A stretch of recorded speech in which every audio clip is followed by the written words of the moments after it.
All right, Kylie, thank you. Well, WGU Indiana is tackling a new initiative that is helping to focus on ways to help students find ways to do more with the degree they earn. WGU partnering with an Idaho-based analytics company to connect what students learn in the classroom to real-world jobs with the intent of really translating that into a successful career with promotional opportunities. And for more on this initiative, I'm pleased to welcome back to the show WGU Indiana Chancellor Alison Bell. And as always, Alison, welcome. Thank you. Before we get to the partnership, WGU Indiana coming up on 10 years. That's right. Right, your 10-year anniversary here in Indiana. And 9,000 graduates. That's an amazing number. It is an amazing number. That's 9,000 lives changed plus the families that impacts. Very good. Well, I know we'll hear more about that as the year unfolds. I mentioned this partnership with Emsi, an Idaho-based company, deals with workforce and work skills. Talk about how this partnership is coming together. Well, it makes perfect sense. You know, WGU Indiana from the beginning has focused on really being certain that our degree programs prepare our graduates for their career path. So we focus on competencies and skills that are relevant in our degrees. So the partnership with Emsi is natural. They have an open skills library with more than 30,000 skills that they've identified. The way they identify those relevant workplace relevant skills is they do a nationwide scan every 2 weeks of open job postings.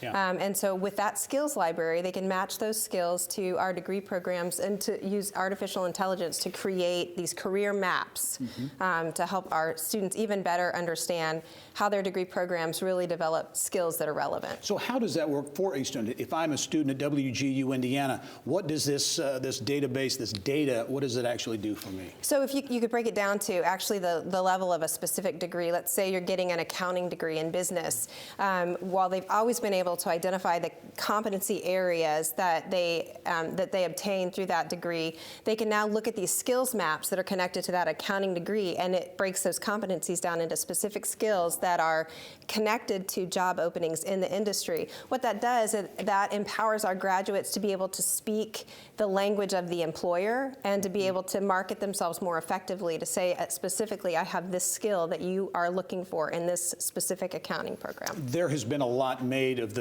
for lack of a better term, the disconnect between academia and the business community. I know BioCrossroads just recently came out with a study on that. This kind of would seem to get to the heart of that and really creating more connections between the two to the benefit of the student. That's right. You know, that is exactly what the mission of Emsi has always been, is to create a common language where business and people and education can speak the same language about skills. That's what they're about. Well, that's really what WGU Indiana was formed to do also. So the partnership between WGU Indiana and Emsi actually really directly addresses with power that issue that exists. As we wrap up, certainly workforce development, talent development and attraction continues to be big issues.